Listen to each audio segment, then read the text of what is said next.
Dainik Savera TV में आपका स्वागत है। आज ऊना में कांग्रेस के वरिष्ठ नेता व ऊना सदर के पूर्व विधायक सतपाल राजदा जो हैं वो एसपी ऊना व डीसी ऊना से मिले हैं। डीसी ऊना को ज्ञापन भी दिया है। हमारे साथ हैं सतपाल राजदा, उनसे जानते हैं कि उन्होंने आज क्या मांग की है। आज सबसे पहले मैं डीसी महोदय के पास गया था, क्योंकि पिछले दिनों जो राजदा रोड के बाहर मर्डर हुआ उसके मतलब बाद में जो सतपाल सत्ती जी ने प्रेस कॉन्फ्रेंस की, उस प्रेस कॉन्फ्रेंस में उन्होंने उस होटल में वेश्यावृत्ति और पैसे की लेन देन की बातें करी थी। आज मैंने सबसे पहले अपनी तरफ से डीसी महोदय को ये ज्ञापन दिया कि आप मेरी प्रॉपर्टी की इंक्वायरी कीजिए, आप मेरे होटल के 15 दिन के सीसीटीवी के फुटेज की इंक्वायरी करिए। वो 26 कैमरे हैं कि कौन कौन इन 15-20 दिनों में कौन कौन व्यक्ति मेरे होटल में आया, कौन कौन गया, क्या वहां पे वेश्यावृत्ति हुई, क्या वहां पे पैसे का लेन देन हुआ।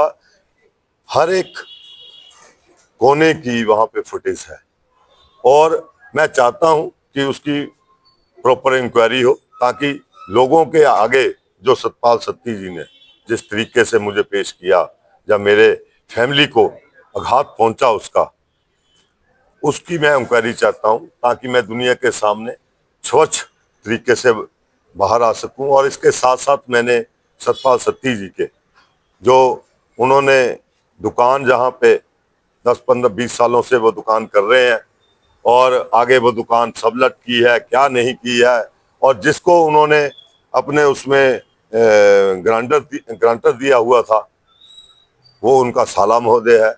वही ग्रांटर आज वहां बिजनेस कर रहा है। जीजे साले ने जो घपला किया है उसकी सारे डॉक्यूमेंट जो है वो डी साहब के आगे पेश किया है और कहा है कि इसकी भी इंक्वायरी करिए, मेरी भी इंक्वायरी करिए। अब तो वक्त ये आ गया है कि ये पता लगाया जाए कि चोर कौन है, साध कौन है।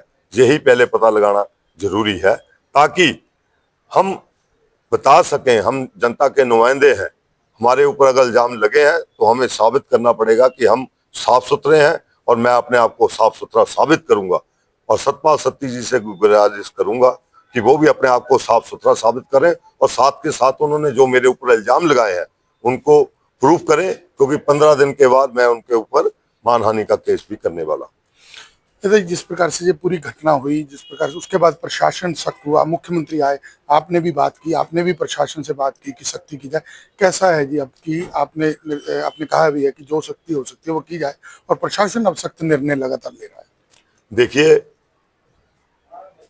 प्रशासन को चुस्त दुरुस्त होना पड़ेगा, इसमें कोई दो राय नहीं है, और प्रशासन चुस्त दुरुस्त है भी है, इसमें कोई दो राय नहीं है। लेकिन क्या होता है कि कुछ घटनाएं घट जाती हैं जिसका एहसास प्रशासन को या हमें नहीं होता है, और घटने के बाद हमने स्पेशल ही कहा है कि जितना भी खनन 2 नंबर में हो रहा है उनके ऊपर सख्त कार्रवाई की जाए, उनके ऊपर उनके टिप्पर जब्त किए जाए, उनकी प्रॉपर्टी को सीज किया जाए, हर तरह का वो एक्शन जो है वो लिया जाए।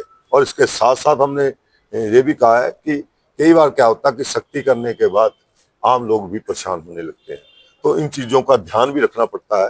तो इसको देखते हुए हमने डीसी महोदय को और एसपी महोदय को मैं मिला था। आज हमने बोला है कि सभी अपराधियों को जो भी है उनको उनका ट्रायल कराया जाए। जो दूध का दूध, पानी का पानी तो खैर कैमरों में ही नजर आता है, इसमें तो कोई दो राय नहीं है, और जो हमने दिलवाए हैं उसमें ही नजर आता है कि कौन क्या कर रहा है। और आगे भी जो है इसके आगे कोई ऐसी कार्रवाई ना हो, और ऊना में साफ सुथरा प्रशासन देने की हम वादा करते हैं, क्योंकि सरकार हमारी है, इसमें कोई दो राय नहीं है। अगर फेलियर होगा तो वो भी हमारा है, अगर पास हो गए हम तो पास होना भी हमारा है। जो चाहे वो बुरी बातें हो, अच्छी बातें हो, जो भी इस सरकार के अंदर होगा वो उसके जवाबदेही हमारी।